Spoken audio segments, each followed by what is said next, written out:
Ռուսաստանի Դաշնության նախագահ Վլադիմիր Պուտինը հույս է հայտնել, որ Իրանի հոգևոր առաջնորդ Այաթոլլա Ալի Խամենեիին սպանելու մասին Իսրայելի սպառնալիքները չեն իրականանա։ Armenpress-ի հաղորդմամբ այս մասին հայտնում է ՏԱՍՍ վկայակոչելով Ռուսաստանի Դաշնության նախագահի հայտարարությունը Սանկտ Պետերբուրգի միջազգային տնտեսական համաժողովում։ Ես շատ կցանկանայի, որ ձեր ասածները մնան հռետորաբանության մակարդակում, նշել է Ռուսաստանի նախագահը։ Պուտինը նաև նշել է, որ Իրանի եւ Իսրայելի միջև հակամարտությունը լուծելու համար կարելի է գտնել ընդունելի լուծումներ։ Այստեղ իմ կարծիքով անկասկած կարելի է գտնել ընդունելի լուծումներ երկու երկրների համար եւ գլոբալ հարավի երկրները եւ հատկապես տարածաշրջանի երկրներն անկասկած կարող են դրական ազդեցություն ունենալ այս գործընթացի այս լուծումը գտնելու վրա։ Իմ կարծիքով նման լուծում գոյություն ունի, ասել է Ռուսաստանի Դաշնության նախագահը։ Ավելի վաղ Իսրայելի պաշտպանության նախարար Իսրայել Կացն Իրանի դեմ ռազմական գործողության նպատակներից մեկը անվանել էր Իսլամական Հանրապետության հոգևոր առաջնորդ Այաթոլլա Ալի Խամենեիի գոյության դադարեցումը։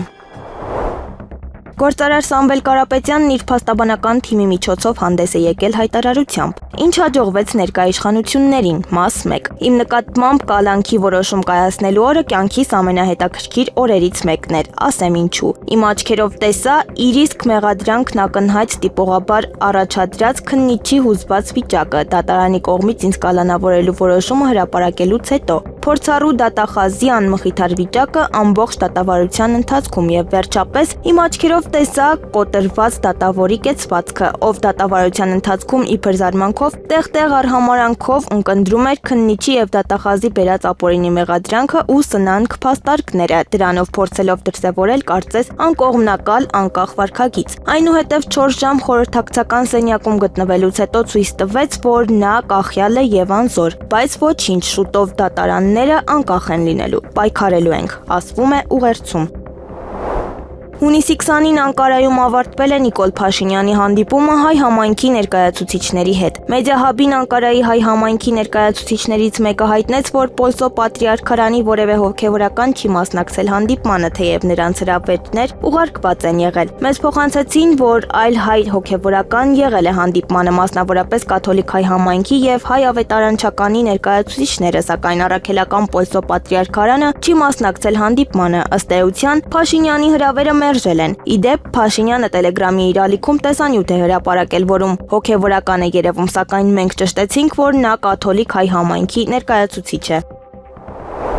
Իսրայելի կենտրոնում գտնվող բնակելի շենք է հրդեհվել Իրանի կողմից հրետակոծությունից հետո, այս մասին հաղորդում է Times of Israel-ը։ Պարբերականը նշել է, որ հրդեհը սկսվել է, երբ հրթիռի մասերը հարվածել են շենքին այն բանից հետո, երբ այն որսացվել է։ Փրկարարները աշխատում են դեպքի վայրում, դրանից կարճ ժամանակ առաջ Իրանը հրթիռներ է արձակել Իսրայելի ուղղությամբ եւ երկրի մի քանի շրջաններում լսվել են օդային տագնապի ազդանշաններ։ Իսրայելի պաշտպանության բանակը ընդգծել է, որ թիրախները որսալու համար օգտագործվել են Իսրայելի ռազմաօդային ուժերը։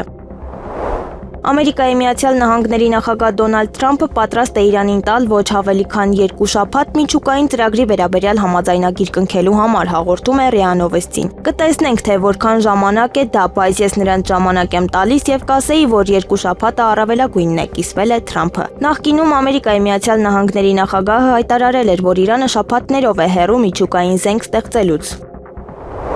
Սիրիայի Գոլանի բարձունքների մերձակայքում նկատվել է իսրայելական գաղտնի անօդաչու թռչող սարք RA-01, ըստ աղբյուրի, չնայած տեսանյութի որակը թույլ չի տալիս մանրամասն ուսումնասիրել սարքը, այն հիշեցնում է նույնատիպ սարք, որը նկատվել է դեռևս 2024 թվականին։ RA-01 օգտագործվում է Իսրայելի ռազմաօդային ուժերի կողմից գաղտնի առաքելությունների համար, ներառյալ Իրանի տարածքում։ Իսրայելի ռազմաօդային ուժերը կարող են ունենալ RA-01 մոդելի ամբողջական անօդաչու ուժ, որն արդեն պատրաստ է մարտական կիրառման։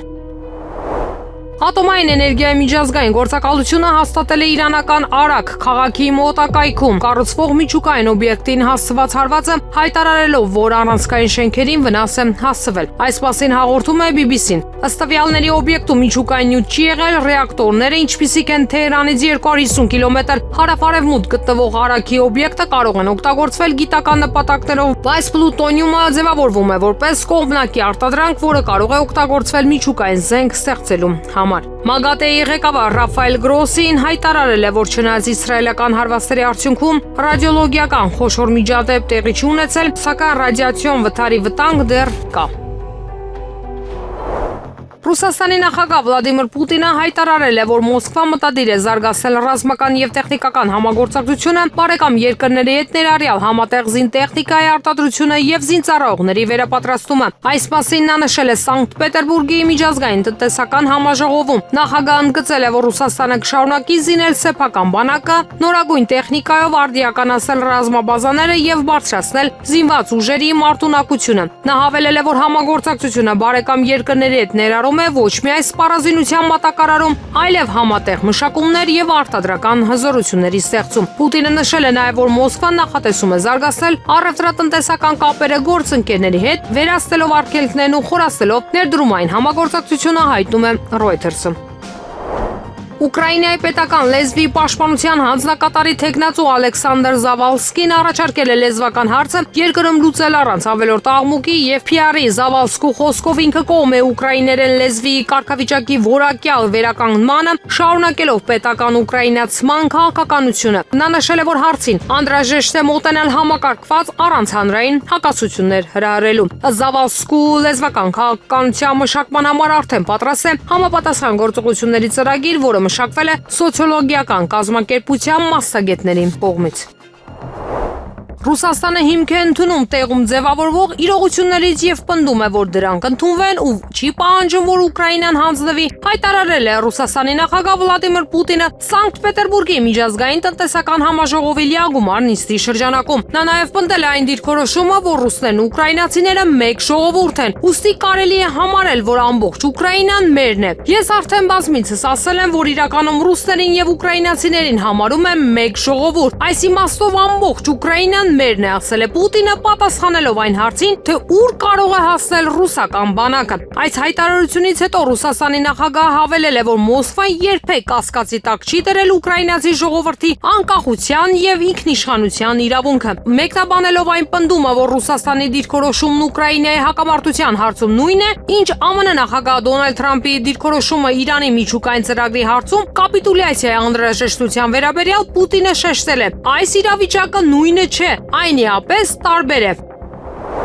Եվրամիության արտաքին գործերի նախարարները ցանկանում են վերանայել Իսրայելի հետ ասոցացման համաձայնագիրը կապված հրեական պետության կողմից Պաղեստինի տարածքներում, Լիբանանում, Սիրիայում եւ Իրանում մարդու իրավունքների խախտման հետ։ Այդ հարցը նախատեսված է քննարկել երկուշաբթի Բրյուսելում։ Նոր փաստաթուղթը պատրաստել է Եվրամիության գլխավոր դիվանագետ Կայա Կալասը։ Ըստ մասնագետների Եվրամիություն-Իսրայել ասոցացման համաձայնագրի լիակատար կասեցումը քիչ հավանական է, սակայն համաձայնագրի որոշ մասեր, որոնք օրինակ վերաբերում են առևտրին, կարող են կասեցվել։ Դրա համար միության բոլոր 27 անդամ երկրների համաձայնությունը պարտադիր չէ։ Իսրայելի դեմ հնարավոր միջոցառումները կարող են ներառել իսրայելական արտադրանքի հանդեպ մաքսատուրքերի սահմանումը եւ Իսրայելի մասնակցության կասեցումը հետազոտական նախագծերին, ինչպիսին Horizon Europe-ն է։ Եվրոպական 8 երկիր արդեն նամակ է ուղարկել Եվրամիությանը, խնդրելով դադարեցնել առևտուրն Իսրայելի օկուպացրած Պաղեստինյան տարածքներում գտնվող բնակավայրերի հետ։ Եվրամիությունն Իսրայելի ամենամեծ առևտրային գործընկերն է, որի առևտրի ծավալն անցյալ տարի կազմել է 42.6 միլիարդ եվրո։ Նախատեսված միջոցառումները կարող են խիստ բացասական հետևանքներ ունենալ հրեական պետության համար։ Իրանը պատրաստ է շարունակել խորհրդակցությունները Մեծ Բրիտանիայի, Գերմանիայի, Ֆրանսիայի եւ Եվրոպայի այլ երկրների հետ, ինչպես նաեւ դիտարկում է մոտ ապագայում եվրոպական եռյակի ձևաչափով եւս մեկ հանդիպում անցկացնելու հնարավորությունը, հայտարարել է Իրանի արտգործնախարար Աբբաս Արաղչին, ամփոփելով Ժնևում տեղի ունեցած բանակցությունների արդյունքները։ Մենք աջակցում ենք եռյակի եւ Եվրամիության անդամ այլ երկրների հետ խորհրդակցությունների շարունակումը, մենք նաեւ պատրաստ ենք մոտ ապագայում եւս մեկ հանդիպում անցկացնել, ասել է նա։ Միաժամանակ Արաղչին ընդգծել է, որ Իրանը կշարունակի ինքնապաշտպանության իր օրինական իրավունքի իրացումը եւ բանակցություններ չի վարի կողմերից որևէ մեկի հետ, քանի դեռ շարունակվում են իսրայելական հարձակումները։ Թուրքիայի նախագահ Ռեջեփ Թայիփ Էրդողանի եւ Հայաստանի վարչապետ Նիկոլ Փաշինյանի միջև բանակցությունները նախատեսված են Երևանի ժամանակով ժամը 19:00-ին Ստամբուլի Դոլմաբահչեի աշխատանքային գրասենյակում։ Նշենք, որ Նիկոլ Փաշինյանն աշխատանքային այցով ժամանել է Թուրքիա։ Ստամբուլի միջազգային օդանավակայանում Հայաստանի վարչապետին դիմավորել է Թուրքիայի արտաքին գործերի նախարարի տեղակալ Բերիս Էքինջին։ Հայաստանի Հանրապետության կենտրոնական ընտրական հանձնաժողովը հունիսի 16-ին ստացել է Երևանի քաղաքապետի արձանագրությունն առ այն, որ Ավագանու Հանրապետություն կուսակցության ընտրական ցուցակից ընտրված Արտակ Զենյալյանի լիազորությունները վաղաժամկետ դադարել են։ Հանձնաժողովը հունիսի 20-ի արտահերթ նիստում լիազորությունները վաղաժամկետ դադարած Ավագանու անդամի մանդատը տրամադրել է Հանրապետության կուսակցության ընտրական ցուցակի հերթական հաջորդ թեկնածու Լինա Հովհաննեսի Ղշյանին։ Նշենք, որ Արտակ Զեյնալյանն ընտրվել է Սահմանադրական դատարանի դատավոր։ Ազգային անվտանգության ծառայության ռազմական հակահետախուզության դեպարտամենտի պետ գնդապետ Դավիթ Սանամյանի հետ հանդիպումից հետո Բաղրամյան պողոտայում բողոքի ակցիա իրականացնող անհետ կորածին ծառայողների ծնողները որոշել են բացել պողոտան։ Նշենք, որ արդեն 2 օր է Բաղրամյան պողոտան փակ է։ Անհետ կորածին ծառայողների հարազատները պահանջում են հետ վերադարձնել ազգային անվտանգության ծառայության պաշտոնակարգված տնօրեն Արմեն Աբազյանին, քանի որ հենց նա էր զբաղվում անհետ կորածների հարցերով եւ կապ պահպանում ծնողների հետ։ Այժմ նրանք մտավախություն ունեն, որ իրենց որդիների հարցը օրակարգից ընդհանրապես դուրս կգա։ Հայաստանը պատրաստ է Ադրբեջանի հետ խաղաղության պայմանագիր ստորագրել, թեկուզ հենց հիմա Երևանը որևէ սահմանափակում կամ լրացուցիչ պայման չունի։ Այս մասին ասել է Հայաստանի Հանրապետության փոխվարչապետ Մհեր Գրիգորյանը։ Մենք պատրաստ ենք այն ստորագրել, թեկուզ հենց հիմա։ Մեր կողմից որևէ սահմանափակող կամ լրացուցիչ պայման չկա։ Մենք պատրաստ ենք ստորագրել հիմա եւ ցանկանում ենք, որ դա արվի որքան շուտ, այնքան լավ, ասել է Գրիգորյանը Սանկտ Պետերբուրգի միջազգային տնտեսական ֆորումում։ Միևնույն ժամանակ նա հավելել է, որ այս պահին փաստաթղթի ստորագրման կոնկրետ վայրի եւ ժամանակի վերաբերյալ որևէ պայմանավորվածություն չկա։ Ռուսաստանը հանդուրժող է Ռուսաստանի նախագահ Վլադիմիր Պուտինի մասին Միացյալ Նահանգների նախագահ Դոնալդ Թրամփի հայտարարությունների նկատմամբ։ Այս մասին հայտնել է Ռուսաստանի Դաշնության նախագահի մամուլի քարտուղար Դմիտրի Պեսկովը։ Ավելի վաղ Թրամփը Պուտինին խորհուրդ էր տվել սկսել կարգավորել Ուկրաինայի հետ հակամարտությունը, իսկ հետո միայն մասնակցել Մերձավոր Արևելքում էսկալացիան կարգավորելու փորձերին։ Մոսկվան այդ հայտարարությունը վիրավորական չի համարում։ Նախագահ Թրամփն ունի իր ուրույն խոսելու ձևը եւ իր ուրույն լեզուն։ Մենք բավականին հանդուրժող ենք եւ ակնկալում ենք, որ բոլորը հանդուրժող կլինեն մեր հանդեպ, ասել է Պեսկովը։ Իսրայելը պատերազմ է սկսել Իրանի դեմ Իրանի միջուկային գիտնականների եւ Իսլամական հեղափոխության պահապանների կորպուսի ռազմաօդային ուժերի հրամանատարության հետ հանդիպման մասին հետախուզական տվյալներ ստանալու պատճառով, որի ժամանակ քննարկվել է միջուկային մարտագլխիկով հրթիռի ստեղծումը, այս մասին գրում է The Economist-ը։ Նաև Իսրայելում իբր տվյալներ են ստացվել այն մասին, որ Իրանը ատոմային էներգիայի միջազգային գործակալության փորձագետներից թաքցրել է որոշակի քանակությամբ միջուկային նյութ, հարստացման անհասկանալի մակարդակով։ Նշվում է, որ այդ տեղեկությունների հավաստիությունը վիճելի է։ Պարբերականի աղբյուրների տվյալներով Արևմտյան Երուսաղեմում ստացված տվյալները նշան են համարել այն բանի, որ Իրանը հասել է միջուկային զենքի ստեղծման նախապատրաստման անվերադարձ կետին։ Սպիտակ տան մամուլի քարտուղար Քերոլայն Լևիտը Միացյալ Նահանգների նախագահ Դոնալդ Թրամփին անվանել է գլխավոր խաղաղարար, որը խաղաղություն է ձգտում ուժի միջոցով, այդ թվում Ռուսաստանի եւ Ուկրաինայի հակամարտության հարցում։ Այս մասին նա հայտնել է հերթական մամուլի ասուլիսի ժամանակ։ Ինչ վերաբերում է Ռուսաստանին եւ Ուկրաինային, ամերիկյան ուժի եւ նախագահի առաջնորդության շնորհիվ մենք տեսանք, թե ինչպես են այս երկու երկրները միացել ուղիղ բանակցություններին, հայտնել է Լևիտը։ Նրա խոսքով Թրամփը գլխավոր խաղաղարարն է, ով խաղաղություն է հաստատում ուժի միջոցով։ Ամերիկացի առաջնորդը միշտ օգտվում է դիվանագիտության հնարավորությունից, եթե այն կա, սակայն չի վախենում ուժ կիրառել, նշել է Սպիտակ տան մամուլի քարտուղարը։ Մերձավոր Արևելքում իրավիճակը շարունակում է ծայրահեղ լարված մնալ եւ վտանգ է ներկայացնում ոչ միայն տարածաշրջանի, այլև ամբողջ աշխարհի համար։ Այս մասին հայտնել է Ռուսաստանի Դաշնության նախագահի մամուլի քարտուղար Դմիտրի Պեսկովը։ Նա նշել է, որ հակամարտության մեջ ներգրավված կողմերի թվի ավելացումը կարող է միայն սրել իրավիճակը։ Նրա խոսքով դա կհանգեցնի առճակատման նոր փուլի եւ լարվածության հետագա աճի։ Մինչ այդ հայտնի էր դարձել, որ Միացյալ Նահանգների բարձրաստիճան պաշտոնյաները սկսել են նախապատրաստվել առաջիկա օրերին Իրանին հնարավոր հարված հասցնելուն։ Նշվում է, որ քննարկվում են առաջիկա հանգստյան օրերին հարված հասցնելու հնարավոր ծրագրերը։ Դաշնային խորհրդի սահմանադրական օրենսդրության եւ պետշինարարության կոմիտեի ղեկավար Անդրեյ Կլիշասը հայտնել է, որ Միացյալ Նահանգների նախագահ Դոնալդ Թրամփը հապաղում է Իրանին հարվածելու հարցում, քանի որ առանց մարտավարական միջուկային զենքի օգտագործման հանրապետության միջուկային ծրագրի օբյեկտները ոչնչացնել չի ստացվի։ Նա զարմացել է ԶԼՄ-ների հրապարակումներից այն մասին, որ Միացյալ Նահանգներն վախենում են Իրանը երկրորդ Լիբիայի վերածելուց, այդ պատճառով էլ չի հարվածում հանրապետությանը։ Խորհրդարանականը հարց է տվել, թե արդյոք Միացյալ Նահանգներում որևէ մեկը պատասխանատվություն է կրել Լիբիայում, Իրաքում, Աֆղանստանում եւ Սիրիայում պատերազմի համար։ Միացյալ Նահանգները ամբողջ աշխարհում գործում է բացարձակապես անպատիժ։ Թրամփը հարվածներ չի հասցնում, քանի որ առանց մարտավարական միջուկային զենքի կիրառման Իրանի միջուկային ծրագրի օբյեկտները հնարավոր չի լինի ոչնչացնել, գրել է Կլիշասը։ Իսրայելում հակաօդային պաշտպանության համակարգը խոշոր հրդեհ առաջացրել քաղաքում փորձելով որսալ իրանական հրթիռը։ Հայտնում է Haaretz-ը։ Միջադեպը տեղի ունեցել Իսրայելի հարավում գտնվող Բեերշևայում։ Ընդհանուր համակարգերս երևույթին խափանվել են անսարքության պատճառով։ Բացատրել են Իսրայելի պաշտպանության բանակը։ Միջադեպի հետևանքով տուժել է 5 մարդ, մոտակայքում շենք է վնասվել եւ ավտոմեքենաներ են այրվել։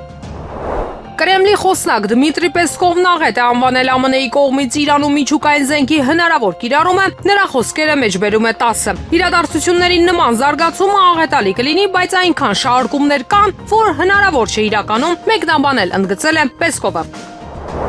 Ռուսաստանի Դաշնության նախագահի մամուլի քարտուղար Դմիտրի Պեսկովը Sky News-ին տված հարցազրույցում ասել է, որ Մոսկվա մտադիր չէ կորցնել իր ռազմավարական առավելությունն Ուկրաինայի նկատմամբ համաձայնվելով ժամանակավոր հրադադարի։ Նրա խոսքով ստեղծված իրավիճակում ռուսական կողմն ունի որոշակի առավելություն եւ նա մտադիր չէ հրաժարվել դրանից։ Պեսկովը նշել է, որ ռուսական զորքերը շարունակում են հարձակումը եւ չեն ծրագրում կանգ առնել։ Կրեմլը բազմիցս հայտարարել է, որ պատրաստ է հրադադարի միայն այն պայմանով, որ Ուկրաինան դադարեցնի ռազմական օգնություն ստանալ, արևմուտքից նշել է մամուլի քարտուղարը։ Մոսկվան մտավախություն ունի, որ ռազմական գործողությունների հնարավոր դադարը Կիևին ժամանակ կտա վերախմբավորվելու եւ նոր զենք մատակարարելու համար։ Պեսկովը նաեւ հավելել է, որ եթե հրադադարը համաձայնեցվի, Ռուսաստանը դա չի օգտագործի իր օգտին, ընդգծելով, որ հրադադարը պետք է լինի ամբողջական եւ փոխադարձ։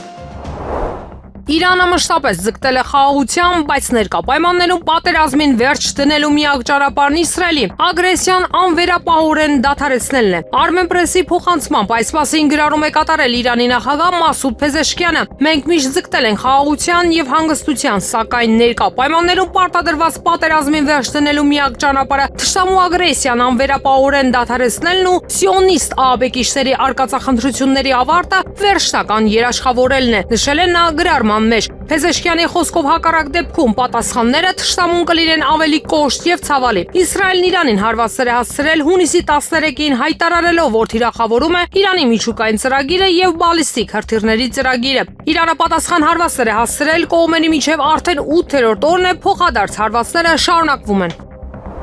Թյումենի հայ համայնքի ղեկավար Աբրամ Հովեյանը հանդես է եկել ուղերձով նվիրված հայրենական մեծ պատերազմի 84-րդ տարելիցին։ Ուղերձում մասնավորապես ասվում է. 1941 թվականի հունիսի 22-ի վաղ առավոտյան առանց պատերազմ հայտարարելու նացիստական Գերմանիան հարձակվեց Խորհրդային Միության վրա։ Այսպես սկսվեց հայրենական մեծ պատերազմը, որը տևեց 1418 օր ու գիշեր։ Պատերազմ, որում Խորհրդային Միությունը կորցրեց մոտ 27 միլիոն մարդ։ Կորցրեց, բայց կարողացավ մնալ կանգուն, քանի որ ԽՍՀՄ միասնական ժողովուրդը շարժվում էր դեպի ընդհանուր հաղթանակի։ Մեծ հաղթանակի մարշալ Գեորգի Ժուկովը ասել է. Ֆաշիզմի դեմ տարած հաղթանակում հայերը շարքայինից մինչև մարշալ անմահացրին իրենց անունները քաջարի զինվորների անմար փառքով։ Հայ ժողովուրդը Խորհրդային Միության եղբայրական ժողովուրդների հետ միասին իր ներդրումն ունեցավ ընդհանուր հաղթանակում։ Հայրենական մեծ պատերազմի ընթացքում մոտ 300,000 հայեր զոհաբերեցին իրենց կյանքը հանուն մեր ապագայի։ Հայկական հայտնի Չարդախլու գյուղը դարձավ հայրենասիրության իսկական խորհրդանիշ։ Այստեղից ռազմաճակատ է մեկնել բնակչության 50%-ը 1250 տղամարդ։ Անհավանական է գտնել Չարդախլուին համեմատելի մեկ այլ գյուղ վերջինիս բնակչության թվով, որտեղ ծնվել են մեծ հաղթանակի երկու մարշալներ Հովհաննես Բաղրամյանը եւ Համազաս Բաբաջանյանը, 12 գեներալներ եւ Խորհրդային Միության 7 հերոսներ։ Պատերազմի ընթացքում ավելի քան 60 հայ զինվորականներ ղեկավարել են մարտական գործողություններ տարբեր ճակատներում։ Նրանցից ամենակնառուներն են ԽՍՀՄ մարշալ Հովհաննես Բաղրամյանը, ԽՍՀՄ ավիացիայի մարշալ Սերգեյ Խուդյակովը, ԽՍՀՄ զրահ-տանկային ուժերի գլխավոր մարշալ Համազաս Բաբաջանյանը, ԽՍՀՄ ինժեներական զորքերի մարշալ Սերգեյ Ագանովը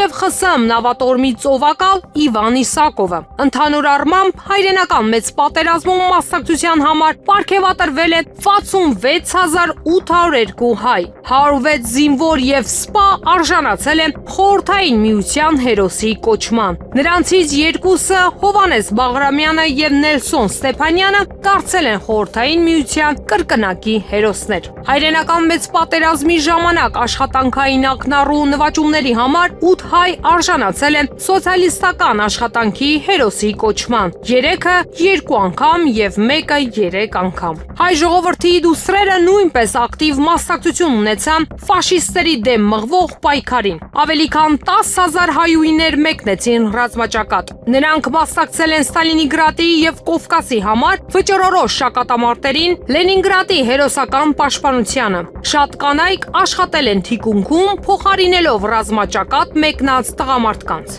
Պատերազմի ժամանակ կազմավորվել են հայկական 6 դիվիզիաներ, բոլորն էլ անցել են փառահեղ մարտական ուղի։ Մենք շատ հպարտ ենք, որ Կարմիր բանակի միակ ազգային դիվիզիան, որը մասնակցել է Բերլինի գրոհին, հայկական 89-րդ համանյան հրաձգային դիվիզիան էր։ Բերլինի գրավումից հետո ավերված Ռայխստագի պատերի մոտ մեր հայրենակիցները զենքերը ձեռքներին եւ երգը շուրթերին մեր ազգային զուռնայի հնչյունների ներքո ապարեցին իրենց հաղթական քոչարի պարը։ Այսօր ամբողջ աշխարհը գիտի լեգենդար խորհրդային հետախույզներ Գևորգ եւ Գոհար Վարդանյանների սխրանքի մասին։ Նրանք այն մարդկանց թվում էին, ովքեր կարողացան կանխել գերմանացի դիվերսանտների մահափորձը Իվան Ստալինի, Ռուզվելտի եւ Չերչիլի դեմ 1943 թվականի Թեհրանի կոնֆերանսի ժամանակ։ Հայրենական մեծ պատերազմում նշանակալի դեր է ունեցել նաեւ խորհրդային ականավոր ավիակոնստրուկտոր Արտեմ Միկոյանը։ Միխայել Գուրիևիչի հետ միասին նրանք ստեղծել են MiG-1 եւ MiG-3 կործանիչները,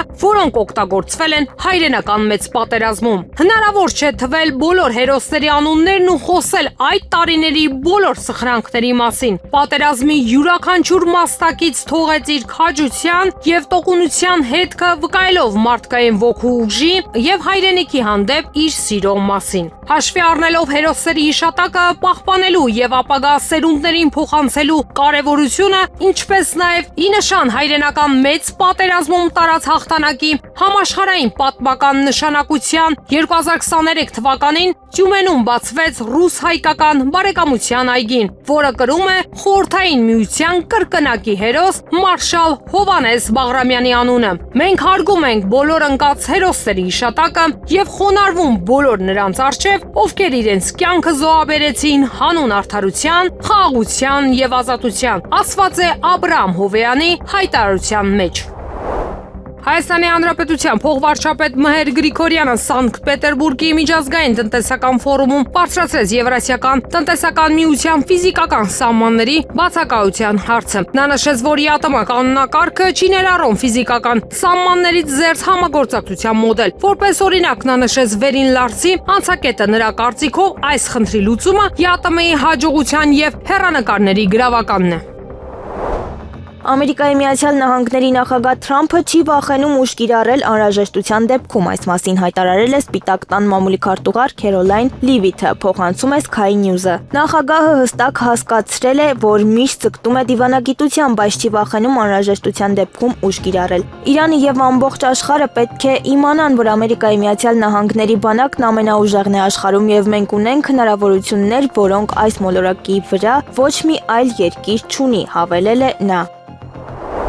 Ուկրաինայի նախագահ Վլադիմիր Զելենսկին բրիգադային գեներալ Գենադի Շապովալովին նշանակել է երկրի զինված ուժերի ցամաքային զորքերի նոր հրամանատար։ Նշված հրամանը հրապարակվել է պետության ղեկավարի կայքում։ Նախկին հրամանատար Միխայել Դրապատին հրաժարական էր տվել հունիսի 1-ին ուկրաինական բանակի գլխավոր հրամանատար Ալեքսանդր Սիրսկուի հետ հակասությունների պատճառով կողմերի միջև լուրջ տարաձայնություններ կային ռազմական գործողությունների կառավարման հարցում։ Դրապատուի հրաժարականի ֆոնին տեղի էր ունեցել ռուսական զորքերի հարվածը Դնեպրոպետրովսկի շրջանում գտնվող 239-րդ զորավարժարանին։ Դրապատին ընդգծել էր, որ բանակում յուրաքանչյուր հրամանատար անձամբ պատասխանատու է զինվորների կյանքի համար, մատնանշելով անպատժելիության եւ անտարբերության մթնոլորտը, գրում է Լենտառուն։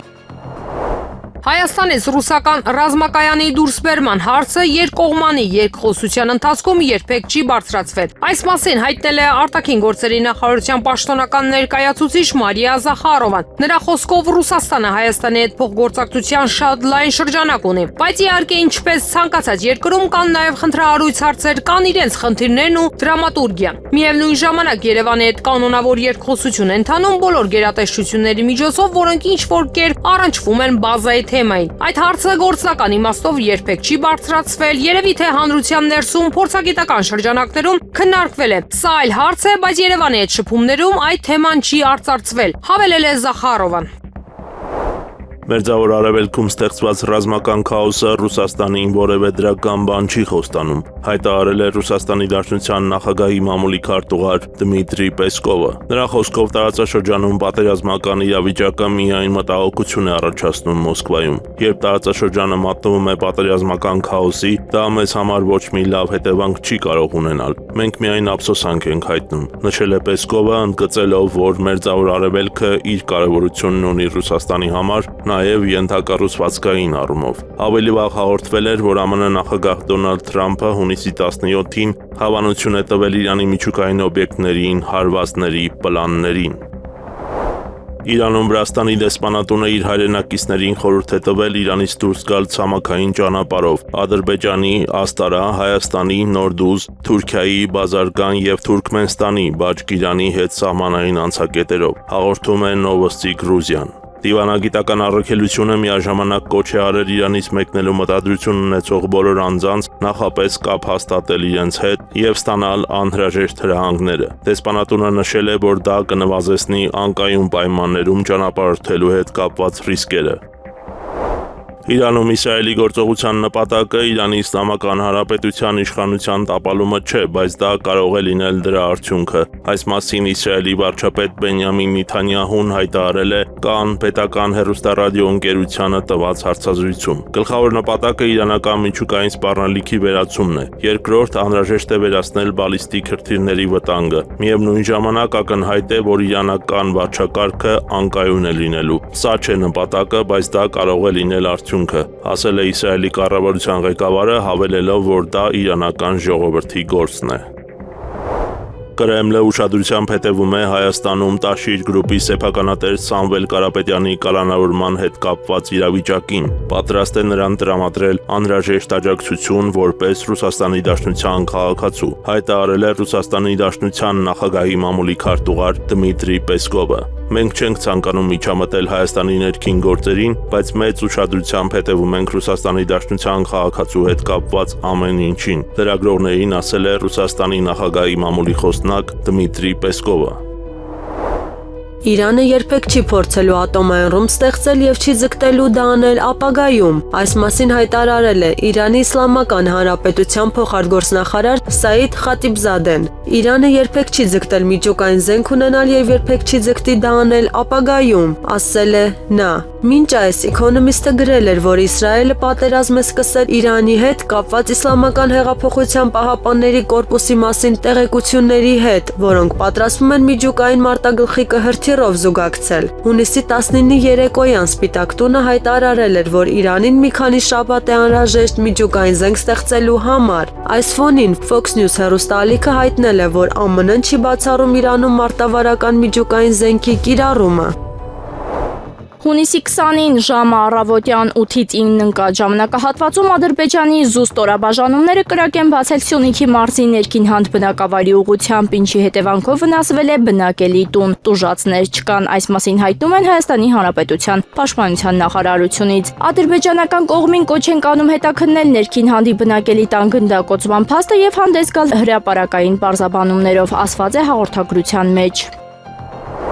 Վարչապետ Նիկոլ Փաշինյանն աշխատանքային այցով ժամանել է Թուրքիա Ստամբուլի միջազգային օդանավակայանում Հայաստանի Հանրապետության վարչապետին դիմավորել է Թուրքիայի արտաքին գործերի նախարարի տեղակալ Փերիս Էքինջին։ Նիկոլ Փաշինյանը հանդիպում կունենա տեղի հայ համայնքի ներկայացուցիչների հետ։ Երեկոյան կկայանա վարչապետ Նիկոլ Փաշինյանի եւ Թուրքիայի նախագահ Ռեջեփ Թայիպ Էրդողանի հանդիպումը։ Եղանակը առաջիկա օրերին հանրապետության տարածքում հունիսի 19-ից 3-ը 20-ին 24-ին սպասվում է առանց տեղումների եղանակ։ Հունիսի 21-ից 23-ի կեսօրից հետո առանձին շրջաններում սպասվում է կաճատև անձրև եւ ամպրոպ, հնարավոր է նաեւ կարկուտ։ Օդի ջերմաստիճանը հունիսի 19-ից 3-ը 20-ից 21-ին աստիճանաբար կբարձրանա 4-ից 6 աստիճանով։